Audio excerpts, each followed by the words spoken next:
तो यार बच्चों, आज अपन क्वेश्चन डिस्कस करेंगे नीट के रोटेशनल मोशन की, घूर्णन गति की। अब बेटा, रोटेशनल मोशन के जो क्वेश्चन होते हैं वो कुछ सर्टेन क्वेश्चन ही है, वही बार बार रिपीट होते हैं। तो कृपया आप कुछ जो मैं आपको टॉपिक बता रहा हूँ सर्टेन, उस पर ज्यादा दिमाग लगाएं, उनसे रिलेटेड ज्यादा क्वेश्चन आएंगे। पर उससे पहले आपको रोटेशनल मोशन में कुछ क्वांटिटीज होती हैं, वो आपको पहले आनी चाहिए। और उसे आप जो अपन पहले लीनियर मोशन पढ़ के आए हैं, जो रेखीय गति पढ़ के आए हैं, उससे कंपेयर करके याद कर सकते हैं। तो मैं आपको सबसे पहले तो जो अपन लीनियर मोशन पढ़ते हैं, लीनियर मोशन, उससे कंपेयर करके आपको रोटेशनल मोशन की स्टडी सिखाएगा।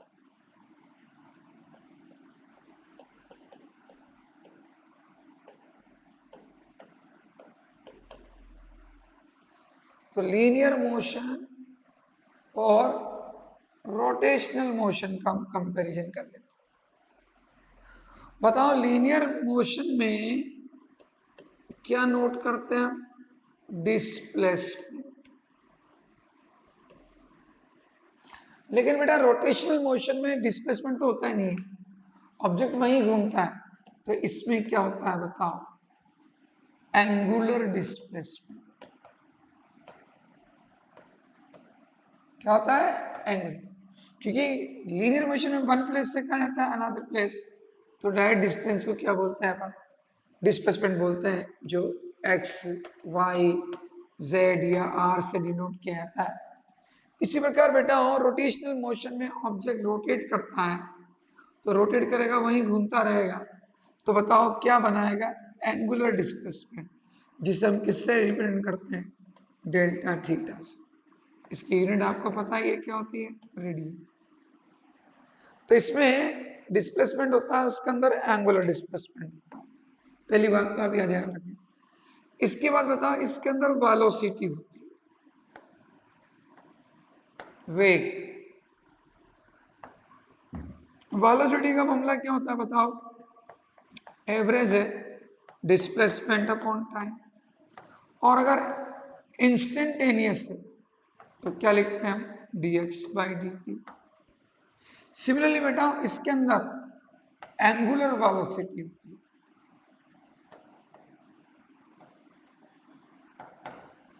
किससे नोट करते हैं? इसे ओमेगा से। ये भी एवरेज का, बस डिस्प्लेसमेंट की जगह क्या लिख दो? Angular displacement.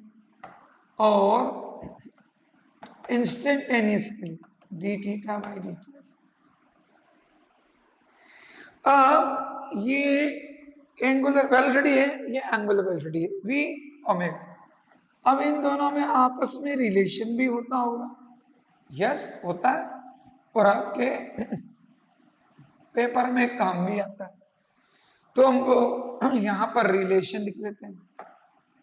तो रिलेशन क्या होता है? v equals to omega R naught. अगर आपको रेडियस दी, क्योंकि रोटेशनल मोशन में पार्टिकल कौन से पाथ पे घूमता है? Circular path. अगर आपको सर्कुलर पाथ की रेडियस दे दी गई है, तो v देके ओमेगा पूछे, तो आप ये फॉर्मूला लगा सकते।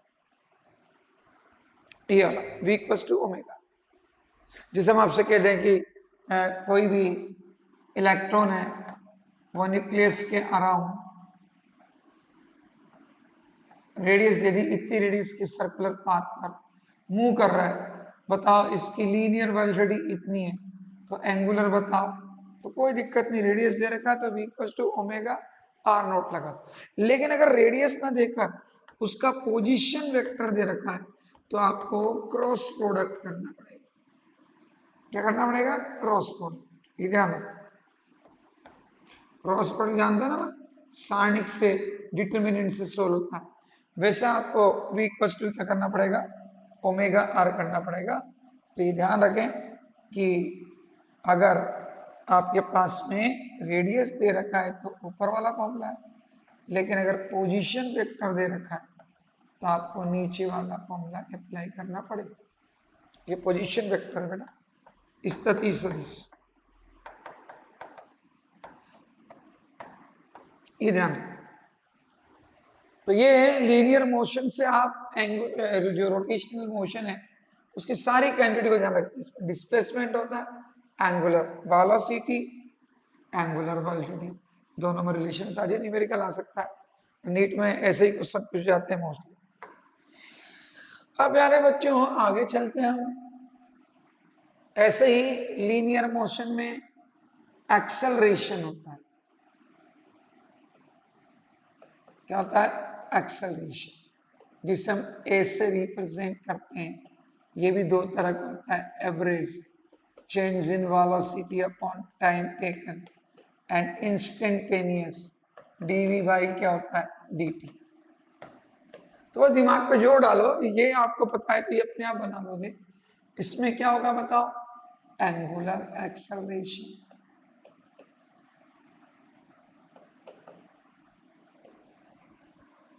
इसमें एक्सेलरेशन, एंगुलर एक्सेलरेशन, इसको अल्फा से डिनोट करते हैं। और ये भी टू टाइप का होता है, alpha average change in angular velocity upon time and instantaneous के लिए क्या करें आप? उसका डिफरेंशियल कर दें। जैसे हम यहाँ पर भी इसको आगे बढ़ाकर एक v को क्या लिख सकते हैं? जैसे x डायरेक्शन में मोशन तो dx बाई dt, तो d2x बाई dt स्क्वायर लिख सकते हैं। ऐसे बताओ ये ओमेगा को हम क्या लिख सकते हैं? अभी बताया था d थीटा बाई dt, तो आप इसका 2 टाइम डिफरेंशियल कर दें तो डायरेक्ट अल्फा है। ऐसे आप एक्सेलरेशन से एंगुलर एक्सेलरेशन का फॉर्मूला बना सकते हैं। आपसे कोई कह दे भाई इन दोनों में रिलेशन क्या है, तो हम रिलेशन ही बना सकते हैं इनके बीच में। देखो कैसे, बोर्ड पर देखो रिलेशन कैसे बना।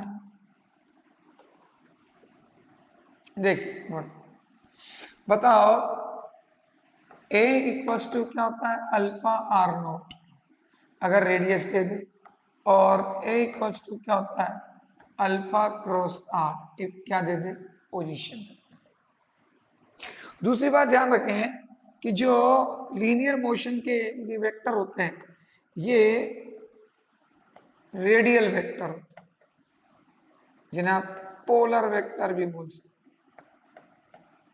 ये पोलर वेक्टर, इनकी direction east west north south ऐसे होती है, north south east west upward downward ऐसे होती है पोलर वेक्टर।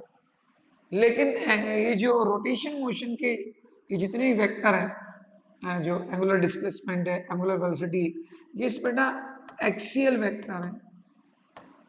और अगर आपको इनकी डायरेक्शन निकालनी हो तो आप राइट हैंड स्क्रू लॉ लगाओ, जिसे हम थम्स अप लॉ से समझाते हैं कि कोई ऑब्जेक्ट अगर एंटी क्लॉकवाइज रोटेट कर रहा है तो फिंगर को उसके रोटेशन की डायरेक्शन में कर दो।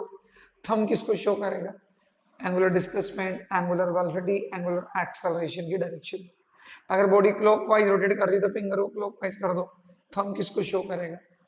इन तीनों वेक्टर के डायरेक्शन को। तो ध्यान रखें ये डायरेक्शन निकलनी पड़ जाए तो रोटेशनल मोशन के ये जो वेक्टर है ये एक्सियल वेक्टर है, और इनकी डायरेक्शन एक्सिस की डायरेक्शन में या तो अपवर्ड होती है या डाउनवर्ड, जो हम थम्स अप लॉ से निकालते हैं। मतलब राइट हैंड स्क्रू लॉ पर हम बच्चों को कहते हैं थम्स अप लॉ से। ध्यान रखें, यू रोटेट कर रहे हैं तो आप, यू रोटेट कर रहे हैं तो डाउन, दो डायरेक्शन होती है। जैसे नॉर्थ साउथ में रोटेशन नहीं होता, ये पोलर वेक्टर है, उनकी डायरेक्शन होती है। इसके वेक्टर कौन से होते हैं? Axial vector. ऐसे ही प्यारे बच्चों और भी क्वांटिटीज है जो आपको ध्यान रखनी पड़ेंगी, तो ध्यान देखते हैं। ऐसे बताओ लीनियर मोशन में हम क्या पढ़ते हैं बेटा? मोमेंटम पढ़ते हैं, मोमेंट पी पढ़ते हैं, पी, जिसका फॉर्मूला आप सबको पता है, मास इनटू वेलोसिटी होता है। सिमिलरली प्यारे बच्चों इधर की तरफ एंगुलर मोमेंटम होता है।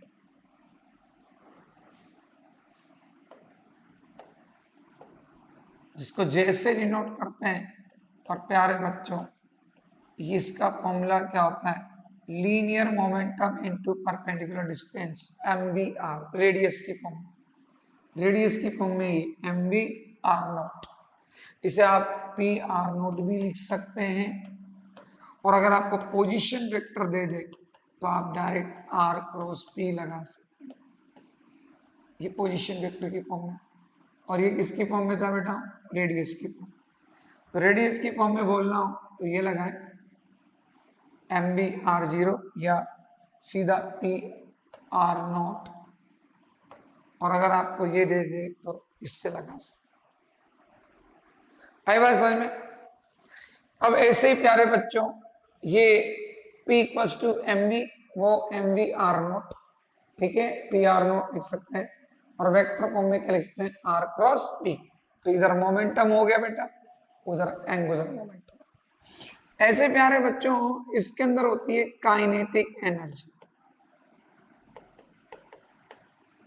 काइनेटिक एनर्जी का आपको सबको पता है फॉर्मूला, K = क्या होता है, 12mv²। अगर हम इसको m से मल्टीप्लाई डिवाइड कर दें तो हम क्या लिख सकते हैं इसको, बोला P = क्या होता है, mv, तो P²/2mv लिख सकते हैं ऐसे। और P और K में रिलेशन भी हो जाता है, तो √2mk। इसी प्रकार प्यारे बच्चों, यहां होती है काइनेटिक एनर्जी, यहां होती है रोटेशनल काइनेटिक एनर्जी।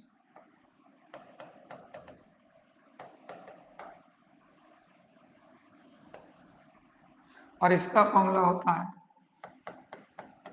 हाँ, यहां मास होता है, इसमें होता है मोमेंट ऑफ इनर्शिया। ये इनर्शिया है, इसमें मोमेंट ऑफ इनर्शिया, इसमें लीनियर वेलोसिटी, इसमें क्या होती है, एंगुलर वेलोसिटी। ये फॉर्मूला। अगर आप इसको इस फॉर्मूले से रिलेट करना चाहें तो इधर रोटेशनल काइनेटिक एनर्जी, मोमेंटम की जगह क्या लिख दो, एंगुलर मोमेंटम, m की जगह क्या लिख दो, I। ये रिलेशन हो जाएगा ऐसे, ये रिलेशन बन गया। तो ये काइनेटिक एनर्जी होती है, इधर क्या होती है, रोटेशनल काइनेटिक। ऐसे ही प्यारे बच्चों, जो मैं I लिख रहा हूं बार बार, ये क्या चीज है, ये जो लीनियर मोशन होता है उसमें क्या होता है बेटा, मास। मास जिसे, जो किसको रिप्रेजेंट करता है, सबको पता है, इनर्शिया। इनर्शिया आप सब जानते हो, property of matter due to which it opposes its mechanical position. ऐसे ही इसमें मास की जगह क्या होता है बेटा, मोमेंट ऑफ इनर्शिया।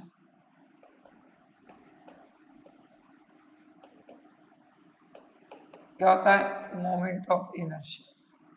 इसमें मास होता है, मतलब इनर्शिया होता है, जिसका मेजरमेंट कौन होता है, मास। इसमें मोमेंट ऑफ इनर्शिया होता है, इसको I से रिप्रेजेंट करते हैं, और इसका फॉर्मूला क्या होता है, mr², mass into perpendicular distance का स्क्वायर।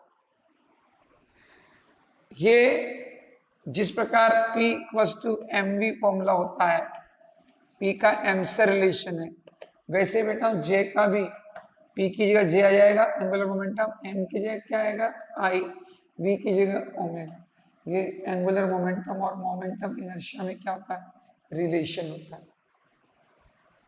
ऐसे बेटा इसमें क्या होता है, फोर्स होता है।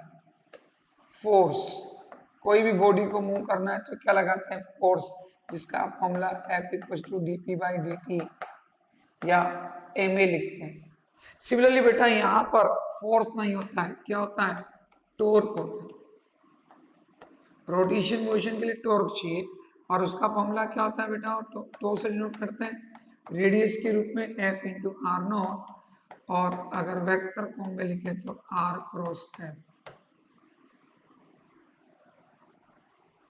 अगर इसका भी आप, जैसे F और P में रिलेशन है, ऐसे ही टो का J से रिलेशन बनाना चाहें तो टो=dj/dt, मतलब आपको बस ये देना नहीं, जो F है टो, इसमें P, इसमें क्या होता है J।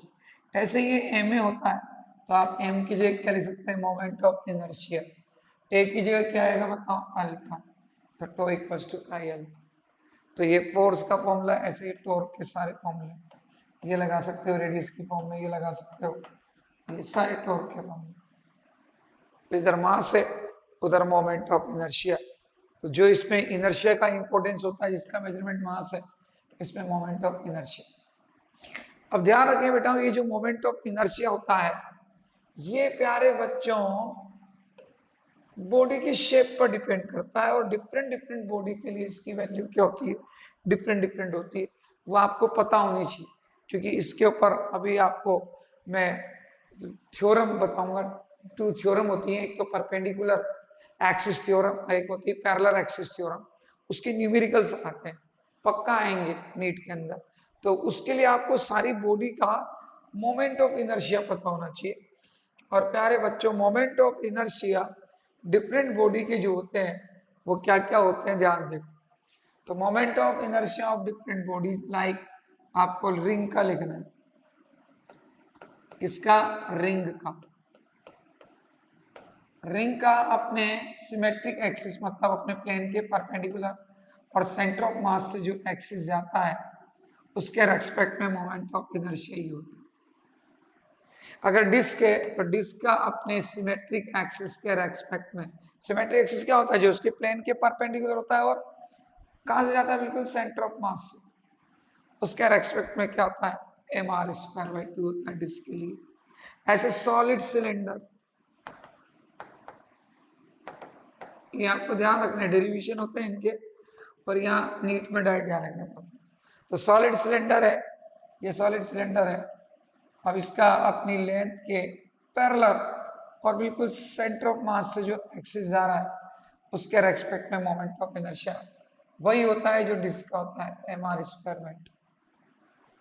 अगर होलो स्फीयर है, सॉरी होलो सिलेंडर है, तो रिंग के इक्वल होता है mr², लेंथ के पैरेलल एक्सिस के रेस्पेक्ट, ये होलो। अगर सॉलिड सिलेंडर है और आपको उसकी, इसका भी क्वेश्चन आ सकता है इस बार, आपको लेंथ के परपेंडिकुलर और सेंटर ऑफ मास से जो एक्सिस जा रहा है उसके रेस्पेक्ट पूछे तो ये थोड़ा ध्यान रखना पड़ता है।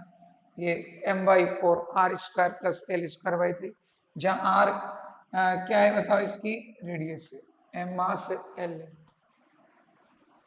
ऐसे सॉलिड स्फीयर है, तो सॉलिड स्फीयर का कोई सा भी एक्सिस जो इसके सेंटर ऑफ मास से जा रहा हो, एक्स वाई जेड सब सिमेट्रिक एक्सिस होते हैं इसके, उनके रेस्पेक्ट में मोमेंट ऑफ इनर्शिया क्या होता है बेटा? 2/5 mr²। क्या होता है? 2/5 mr²। अगर होलो स्फीयर है तो 2/3 mr², 5 पे 3 है। रोड है, रोड की लेंथ के परपेंडिकुलर और सेंटर ऑफ मास से जाता है एक्सिस, उसके लिए ml²/12 होता है। अगर प्लेट है और प्लेट का उसकी लेंथ के, सॉरी उसके प्लेन के परपेंडिकुलर और सेंटर ऑफ मास से जाने वाले एक्सिस के लिए रेस्पेक्ट में मोमेंट ऑफ इनर्शिया पूछे तो m/12 l² + b², l length होती, b ब्रेथ होती। तो ये कुछ बॉडी के बेटा मोमेंट ऑफ इनर्शिया है, ये आपको हमेशा याद होने चाहिए, डायरेक्टली आपको पूछ सकता है। तो ये मोमेंट ऑफ इनर्शिया आपको ध्यान होने चाहिए। जैसे मैंने अभी ये मोमेंट ऑफ इनर्शिया पढ़ाया, तो प्यारे बच्चों ये सिमेट्रिक एक्सिस के रेस्पेक्ट में जो मोमेंट ऑफ इनर्शिया मैंने बताया वो आपको याद होने चाहिए। तो उसमें फिर आपको इस वाले फॉर्मूले पर न्यूमेरिकल बनेंगे, बताऊंगा मैं आपको, और साथ में एक्स अभी थ्योरम बता रहा हूँ उस पर बनते न्यूमेरिकल। अब कैसे, तो मैं आपको पहले थ्योरी बता दूं, न्यूमेरिकल उसके बाद बताता हूँ। अब जैसे सबसे ज्यादा जो न्यूमेरिकल आते हैं आपके नीट के अंदर, वो इस पॉइंट पे आते हैं, एंगुलर मोमेंटम कंजर्वेशन, कोणीय संवेग संरक्षण ने, क्या बोलते हैं? एंगुलर मोमेंटम कंजर्वेशन लो। इस पे आपके न्यूमेरिकल आते हैं अच्छे खासे। जैसे वहां था लीनियर मोमेंटम कंजर्वेशन लो, या होता है एंगुलर मोमेंटम कंजर्वेशन लो।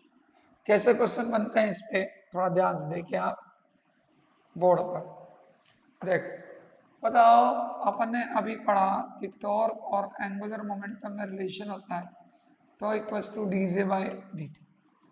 बताओ ए टॉ = कितना है? 0। देन बोला टॉ की जगह 0 लिख दें, मतलब एक्सटर्नल टॉर्क ना लगाए अपन, किसी बॉडी पर एक्सटर्नल टॉर्क कितना हो? 0। तो dj/dt भी कितना होगा? 0। dy/dt मतलब डिफरेंशियल, बोलो उधर जाएगी क्या होगा? इंटीग्रेशन 0 का विदाउट एनी लिमिट, इंटीग्रेशन क्या होता है? कांस्टेंट। इसका मतलब अगर एक्शनल टॉर्क न लगे किसी बॉडी पर तो उसका एंगुलर मोमेंटम क्या रहता है, कांस्टेंट रहता है। बोलो एंगुलर मोमेंटम और मोमेंट ऑफ इनर्शिया में रिलेशन क्या होता है, आई ओमेगा इक्वल्स टू कांस्टेंट। इसका मतलब ओमेगा प्रोपोर्शनल टू क्या होगा, 1/i। Moment of inertia decrease तो एंगुलर मोमेंटम इंक्रीज। तो इस फॉर्मूले पे आपके क्वेश्चन पूछ सकता है। एक जे कांस्टेंट रहता है इसमें, जे इक्वल्स टू, तो आई ओमेगा भी कांस्टेंट है। कांस्टेंट का मतलब जानते हैं ना, I1 omega 1 equals to I2 omega. तो इस पे मैं आपके नीट में क्वेश्चन पूछ सकता है। जैसे मैं आपको बताऊं, एक नीट में आया हुआ क्वेश्चन बताता हूँ। जैसे आपसे क्वेश्चन पूछा गया, एक रिंग है, रिंग वॉल है, एम मास की रिंग है, ये अपने सिमेट्रिक एक्सिस के रेस्पेक्ट में ओमेगा एंगुलर वेलोसिटी से रोटेट कर रही है, ओमेगा से। अब हम क्या करते हैं, इसके डायमीटर एंड पर एम मास के 4 पार्टिकल चिपका देते, स्मॉल एम मास के।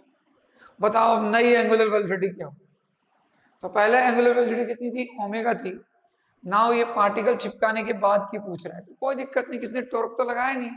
तो बोला एंगुलर मोमेंटम क्या रहेगा, कांस्टेंट। मतलब पहले का एंगुलर मोमेंटम इक्वल्स टू बाद का एंगुलर मोमेंटम है, बाद का मतलब पार्टिकल पेस्ट करने के बाद।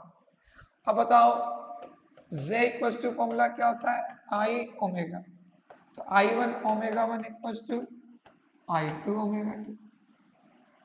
अब बताओ ये रिंग है, रिंग का बताओ मोमेंट ऑफ इनर्शिया क्या होता है, बताओ रिंग का mr²। पहले मास m है, रेडियस r, एंगुलर वेलोसिटी कितनी है, ओमेगा। बाद का मोमेंट ऑफ इनर्शिया, बोलो रिंग तो वही है पर 4 पार्टिकल और आगे, तो बोलो रिंग का तो मोमेंट ऑफ इनर्शिया वही है mr², लेकिन अब 4 पार्टिकल और हैं जिनकी सबकी सेंटर से परपेंडिकुलर डिस्टेंस कितनी है, कितनी है बताओ, कितनी, आर आर आर आर। तो इनका कितना होगा बताओ, 4mr²। नया एंगुलर वेलोसिटी लेट ओमेगा डेस होगी, तो बताओ ओमेगा डेस इक्वल्स टू कितना है, mr² upon m plus 4n। r² common आके कट गया, पीछे कौन है, ओमेगा नहीं। बोला आंसर आ गया।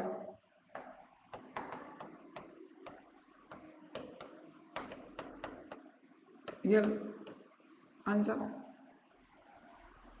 तो कुछ नहीं कर रहा है, पहले का एंगुलर मोमेंटम इक्वल्स टू बाद का, कुछ भी क्वेश्चन दे सकता है, लेकिन आपको जैसे लगे कि टॉर्क नहीं लगा रहा है और एक पहले की बाद की पोजीशन की बात कर रहा है, एंगुलर वेलोसिटी की बात कर रहा है, तो अगर आपको मोमेंट ऑफ इनर्शिया आ रहा है तो डायरेक्ट ये फॉर्मूला लगाओ और आप आराम से क्या निकाल सकते हैं। अगर आपको पहले का एंगुलर वेलोसिटी पता है तो आप नई एंगुलर वेलोसिटी फाइंड आउट कर सकते हैं, तो बहुत ईजी होता है। ठीक है, सिमिलरली स्मार्ट बच्चों, एक क्वेश्चन और है जो कई बार पूछ लिया कि जैसे अर्थ है, अर्थ की रेडियस कितनी है, आर है, मास एम है। अब अर्थ क्या है बताओ, सॉलिड स्फीयर है। अब स्फीयर में एक्स वाई जेड कोई सा भी एक्सिस बनाओ, सब सेंटर ऑफ मास से जाते हैं। अब ये अर्थ रोटेट कर रही है, ओमेगा 1 इसकी एंगुलर वेलोसिटी। अब वो कहेगा कि सडनली इसकी रेडियस प्रेजेंट रेडियस की हाफ हो गई, अपने आप हाफ हो गई, इसने टॉर्क नहीं लगाया, हाफ हो गई प्रेजेंट रेडियस की। तो बताओ अभी डे टाइम आप सब जानते हो ओमेगा इक्वल्स टू 2π/t होता है, तो बोलेगा अभी डे टाइम 24 हार्स होता है। बताओ अगर रेडियस सडनली r/2 हो जाए तो बोलो नया डे टाइम कितना होगा, ये पूछ लेगा। तो यहाँ भी किसने एक्शनल टॉर्क लगाया नहीं, ये भी क्वेश्चन है। तो आप कैसे करेंगे बताओ कि एंगुलर मोमेंटम क्या रहता है, कंजर्व कांस्टेंट। तो z1 इक्वल्स टू क्या होगा, z2। बोला z इक्वल्स टू फॉर्मूला क्या होता है बताओ, आई ओमेगा। अब बताओ मोमेंट ऑफ इनर्शिया, बोलो सॉलिड स्फीयर है अर्थ, तो इसका मोमेंट ऑफ इनर्शिया है ओमेगा इक्वल्स टू क्या होता है, 2π/t। अभी टाइम पीरियड कितना है, 24 आवर्स। I2 इक्वल्स टू बताओ नई रेडियस, मास तो नहीं है, radius becomes half of initial value, नया टाइम पीरियड पूछा, 2π से 2π कट गया, 2π mr² कैंसिल हो गया। बोलो कितना बचा इधर, इधर बचा 1/24 आवर। इधर क्या बचा 1/4 T2, 4 से 6 टाइम कट गया, बोलो T2 इक्वल टू कितना आ गया 6 आ रहा। ये लो भाई आंसर आ गया। समझ रहे हो? तो इस प्रकार आपसे एक क्वेश्चन पूछ सकता है, तो ये भी किस पे बेस्ड है बताओ? Angular momentum conservation law. ठीक है, तो ऐसा क्वेश्चन पूछे एंगुलर मोमेंटम कंजर्वेशन लॉ पे क्वेश्चन पूछ सकता है, बहुत इजी है, घबराने की जरूरत नहीं, आप इजीली कर सकते हैं। ठीक है, अब देखो ऐसे ही एक बहुत मोस्ट इंपॉर्टेंट क्वेश्चन इस बार के लिए, जिसे आपसे कहेगा एक हॉलो सिलेंडर है। अब हॉलो सिलेंडर पे ये इसका एक्सिस है, आपको ये इसकी लेंथ है, ये इसका रेडियस दे देगा आपको 10 सेंटीमीटर। कह देगा इसके ऊपर कोई भी थ्रेड, इसके ऊपर बहुत सारे टर्न है थ्रेड के, ठीक है, धागा लिपटा हुआ है इसके ऊपर ऐसे। अब आपसे कहेगा बताओ हम यहाँ पर 10 न्यूटन का फोर्स लगाते हैं, कितना? 10 न्यूटन का फोर्स लगाते हैं इसके ऊपर। तो बताओ अब जैसे आप फोर्स लगाओगे तो ये रोटेट करेगी, तो बताओ इसकी एंगुलर वेलोसिटी क्या, या एंगुलर एक्सेलरेशन बोलते हैं डायरेक्टली, तो क्योंकि घूमेगी तो एक्सेलरेशन आएगा। तो आपसे पूछेगा बताओ इसका एंगुलर एक्सेलरेशन क्या होता है, अल्फा बताओ। समझ रहे हो ना? जैसे पेन ही है, अब ये होलो सिलेंडर है मान लो, इसके ऊपर धागा हो, अब मैं धागे को यूं खींचूंगा तो ये घूमेगा ऐसे, तो उसका एक्सेलरेशन पूछो। तो आप बच्चे कहते हैं सर ये कैसे निकालूं? तो सिंपल सी बात है, जब बेटा आप इस पे फोर्स लगा रहे हो और फोर्स की, जैसे यहाँ धागा लिपटा हुआ है, यहाँ से देखो यहाँ धागा लिपटा है, अब मैं यहाँ फोर्स लगा रहा हूँ, तो बोलो एक्सिस तो बिल्कुल सेंटर से जा रहा है, तो बोलो उसकी फोर्स की एक्सिस से परपेंडिकुलर डिस्टेंस किसके बराबर होगी? रेडियस के। तो फोर्स इनटू परपेंडिकुलर डिस्टेंस क्या होता है बेटा? टॉर्क लग रहा है इसमें, तभी तो गिट्टी रोटेट कर रही है। अब टो इक्वल टू क्या होता है बेटा? I L. अब बताओ टो इक्वल टू क्या होता है रेडियस की फॉर्म में? Force into perpendicular distance. I बताओ होलो सिलेंडर है, कितना होता है? एम आर स्क्वायर, इसका मास भी आपको देगा। अब अल्फा पूछ रहा हूं तो क्या दिक्कत है भैया? फोर्स कितना दिया? 10, परपेंडिकुलर डिस्टेंस रेडियस की इक्वल होगी कितनी है? 10 सेंटीमीटर, मास 200 ग्राम, रेडियस आपको पता है 10 सेंटीमीटर का स्क्वायर,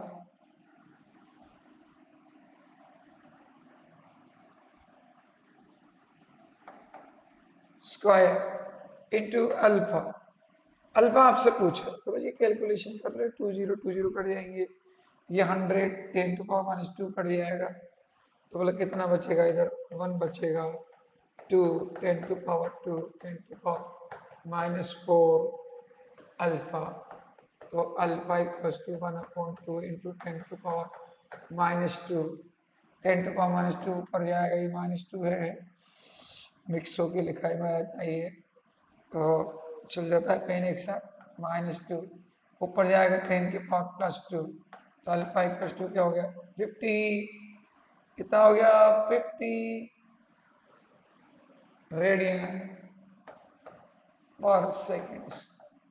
कितना ही, तो बच्चों को बस माइंड लगाना कि भाई होलो सिलेंडर है, थ्रेड लिपटा हुआ है, उसको खींचा सर ने, फोर्स लगाया, तो force into perpendicular distance torque लगेगा। अल्फा पूछ रहे तो टोर अल्फा में रिलेशन क्या होता है? Tau equal to I alpha.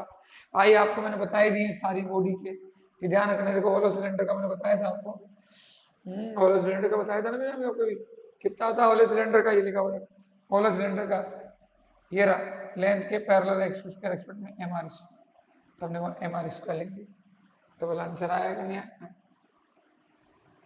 तो यार ऐसा क्वेश्चन पूछ लेता है आपसे, तो डरने की जरूरत नहीं है, वहां पर हिम्मत करके करोगे सोल्व तो आंसर आ जाएगा अपने आप।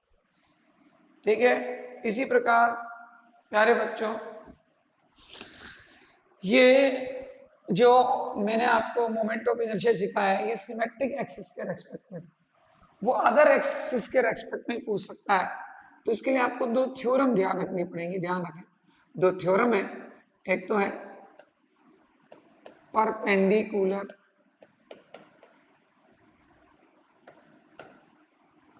एक्सिस थ्योरम, और ए के बेटा पैरेलल एक्सिस तो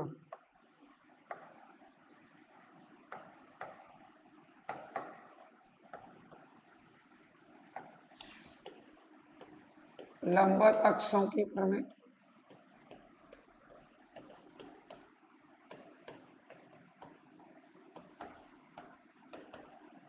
और ए के बेटा समांतर अक्षों की प्रमेय। ये दो थ्योरम जिसको याद है वो कोई सा भी क्वेश्चन कर सकता है, बहुत सारे क्वेश्चन बनते हैं इसके ऊपर भी, नीट में आएगा पक्का। और ये दो थ्योरम आपको आनी चाहिए। पर ये ध्यान रखिए बेटा, ये परपेंडिकुलर एक्सिस थ्योरम तभी लगती है बेटा जबकि बॉडी एक प्लेन की फॉर्म में, किसमें हो, प्लेन की फॉर्म में हो। अगर बॉडी 3D में है, प्लेन नहीं है, प्लेन में आता है इसका आप एरिया निकाल सकते हैं, जैसे सर्कल है, रेक्टेंगल है, इन पे लग जाएगा प्लेन पर। पर अगर 3D बॉडी आ गई तो उस पर आप परपेंडिकुलर एक्सिस थ्योरम नहीं लगा सकते हैं, जबकि पैरेलल एक्सिस थ्योरम सब पे लगती है। 1D ऑब्जेक्ट हो, 2D हो, 3D हो, सब पे लगती है, सब पे। पर ये ओनली प्लेन के लिए। और ये थ्योरम कहती क्या है कि किसी भी प्लेन बॉडी का z एक्सिस के रेस्पेक्ट में जो मोमेंट ऑफ इनर्शिया होता है वो x और y के, x और y कहाँ होते हैं, बॉडी के प्लेन में होते हैं, और z क्या होता है, प्लेन के परपेंडिकुलर। तो ये थ्योरम कहती है कि किसी भी बॉडी का उसके प्लेन के परपेंडिकुलर एक्सिस के रेस्पेक्ट में जो मोमेंट ऑफ इनर्शिया होता है वो उसके प्लेन में जो टू अदर परपेंडिकुलर एक्सिस हैं उनके रेस्पेक्ट में मोमेंट ऑफ इनर्शिया के एडिशन की क्या होता है, इक्वल होता है। जैसे कोई बच्चा के सर अप्लाई कैसे करूंगा, तो बताता हूं मैं आपको। जैसे मैं आपसे कह दूं कि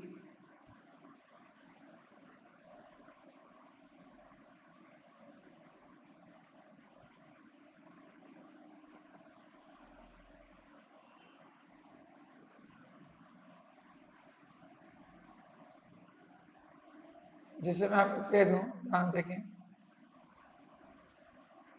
जैसे मैंने आपसे कहा, अभी मैंने आपको रिंग का मोमेंट ऑफ इनर्शिया सिखाया।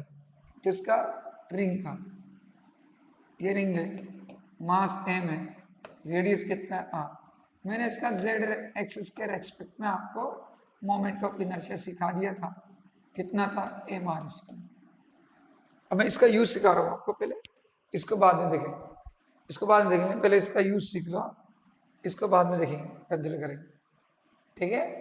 इसको बाद में देखेंगे, एक बार अपन उसको देख लेते हैं।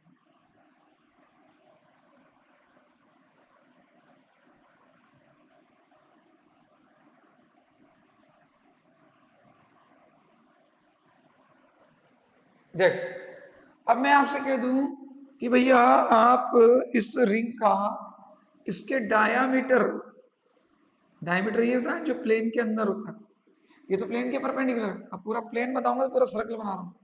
अब बताओ, ये प्लेन, ये प्लेन में 2 एक्सिस हैं, x और y, बोलो दोनों इसके डायमीटर है कि नहीं।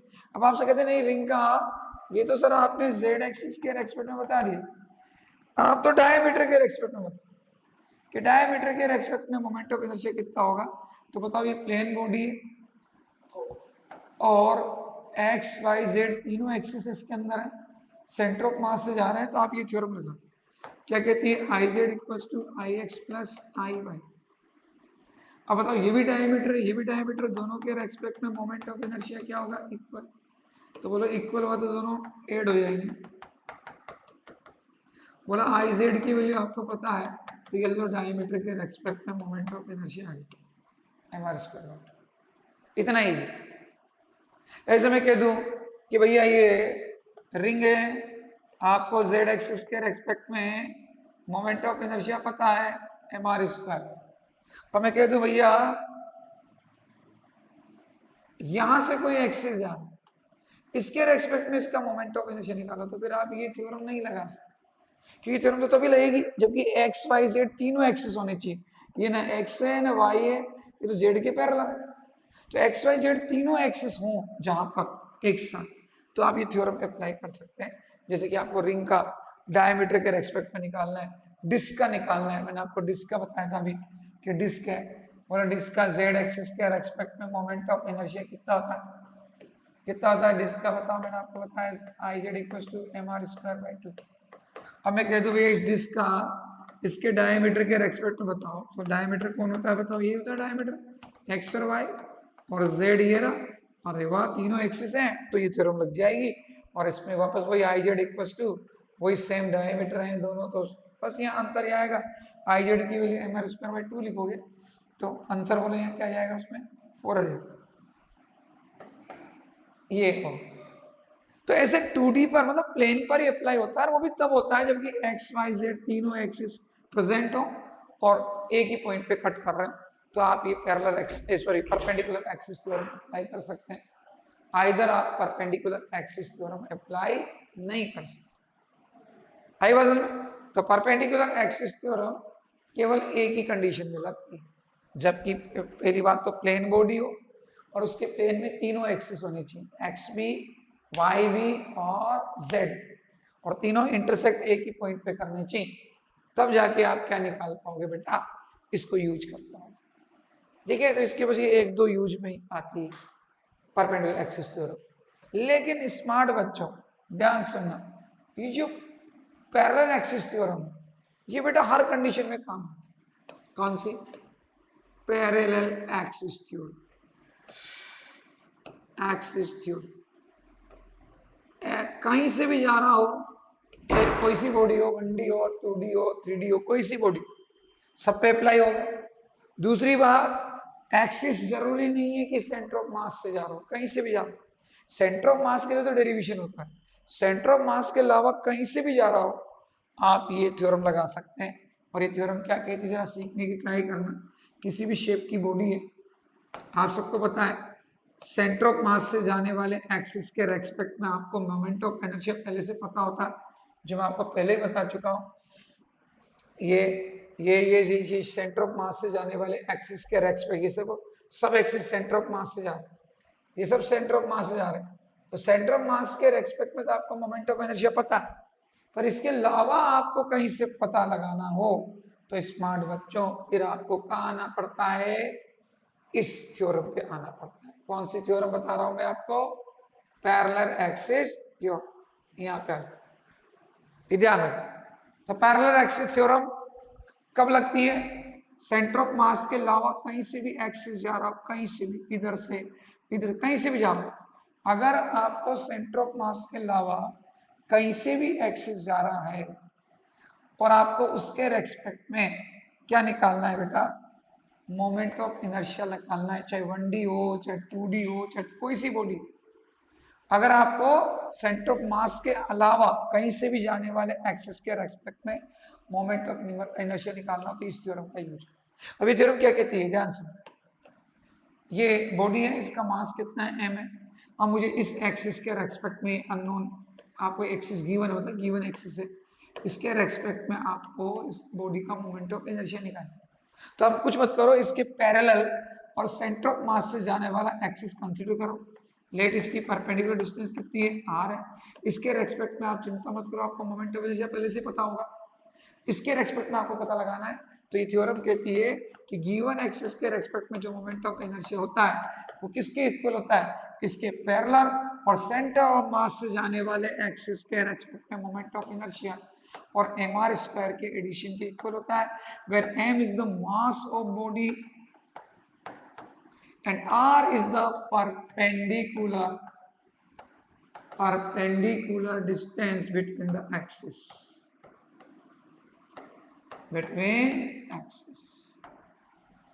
अब कुछ नहीं करना है, मैं फिर आपको कह रहा हूं, इसके रेस्पेक्ट में मोमेंट ऑफ इनर्शिया निकालना है जो सेंटर ऑफ मास के अलावा कहीं से जाना है, तो आप इसके पैरेलल और सेंटर ऑफ मास से जाने वाला एक्सिस सर्च करो, मिल जाएगा आपको आराम से। इसके रेस्पेक्ट में आपको मोमेंट ऑफ इनर्शिया पहले से ही पता होगा न्यूमेरिकल में, पहले से ही। आप कुछ मत करो, ये परपेंडिकुलर डिस्टेंस देखो और उसमें m इंटू परपेंडिकुलर डिस्टेंस के स्क्वायर को ऐड कर दो, आपका मोमेंट ऑफ इनर्शिया आ जाएगा, जिसमें आपको एक क्वेश्चन करके दिखाऊं आपको, इसका बहुत इजी सा, ये सब पेपर में आएंगे। जैसे ये आपको मैं नीट का क्वेश्चन करा देता हूँ सीधा इस थ्योरम का, ये नीट का ही क्वेश्चन देखो, जब आपसे कहा ये 3 रिंग है, कितनी रिंग है 3, तीनों का मास कितना है m है, रेडियस तीनों की कितनी है r है, ये इनके सेंटर ऑफ मास है। यहाँ पर आपसे कहा गया पूरे सिस्टम का मोमेंट ऑफ इनर्शिया बताओ, डरने की जरूरत नहीं है, बहुत इजी क्वेश्चन है और मजे की बात है। बताओ ये तो सेंटर ऑफ मास से जा रहा है इसके, तो आप सब जानते हैं भैया रिंग है, रिंग का सेंटर ऑफ मास से ये जा रहा है और प्लेन के पैरेलल है तो डायमीटर है, मतलब डायमीटर के रेस्पेक्ट में अभी मैंने आपको मोमेंट ऑफ इनर्शिया पिछले 1-2 पेज पहले निकाल के दिखाया है, देखिए आप ये रहा।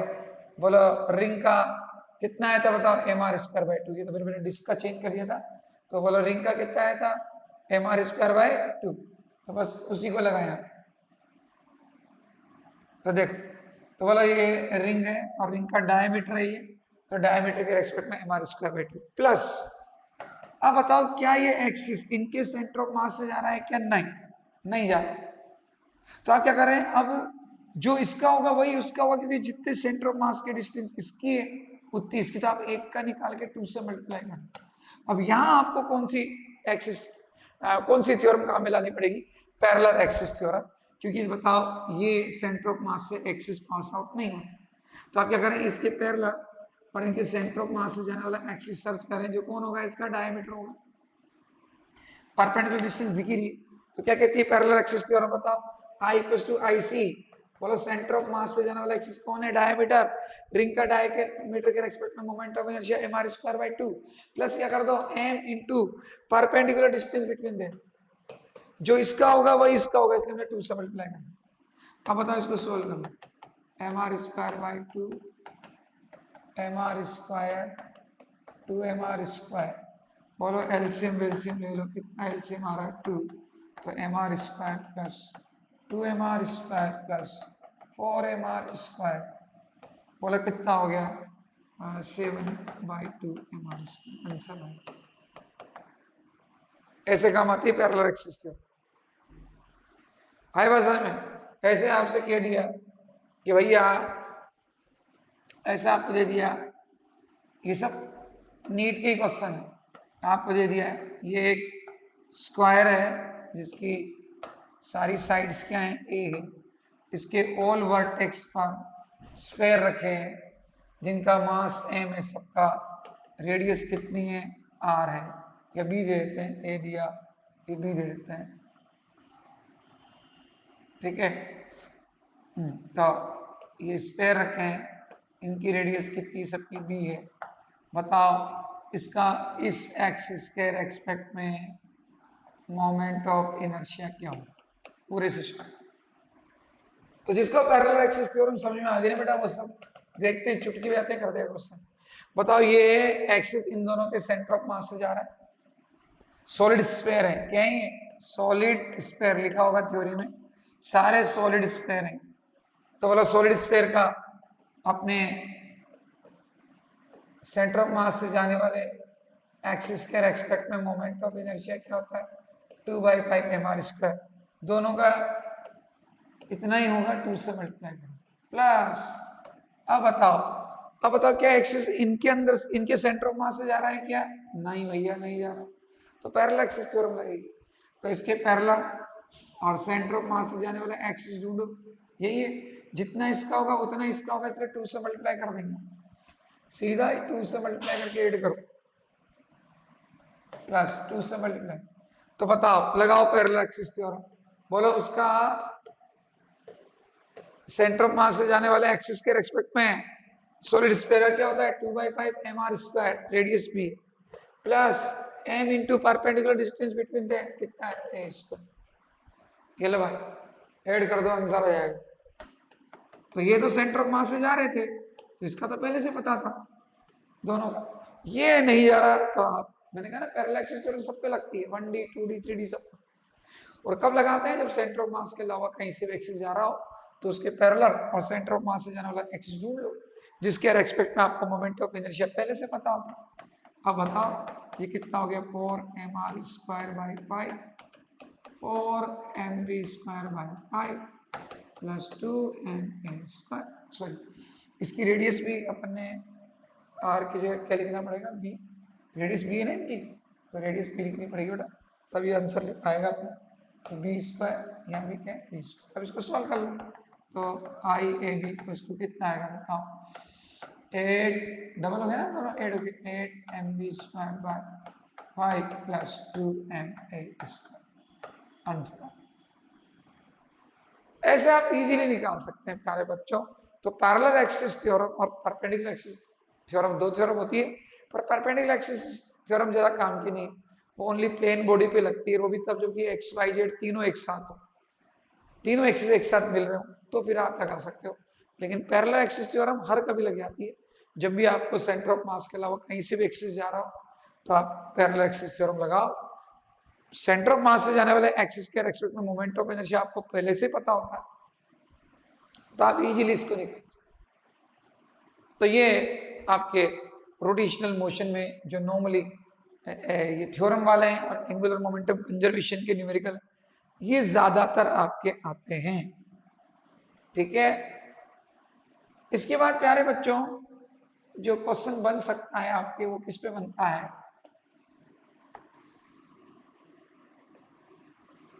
आप देखो, अब अपने पास में इंक्लाइन प्लेन है h हाइट का, ये इसकी डिस्टेंस कितनी है s है, एंगल कितना है थीटा, ठीक है।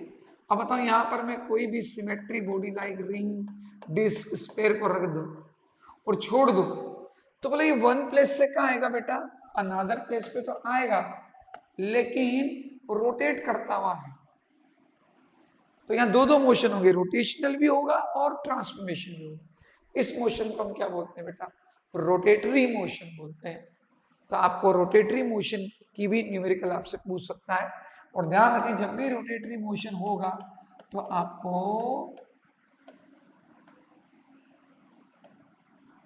आपको कुछ फॉर्मूले एक्स्ट्रा ध्यान रखने पड़ेंगे, उसके बारे में पहले डिस्कस करता हूं, उसके बाद हम आगे बढ़े, क्योंकि रोटेटरी मोशन में कुछ एक्स्ट्रा टर्म्स होती हैं, उससे रेडियस भी चेंज हो जाती है इसके अंदर, तो वो पहले डिस्कस करेंगे अपन, फिर इसके हम क्वेश्चन सोल्व, ठीक है।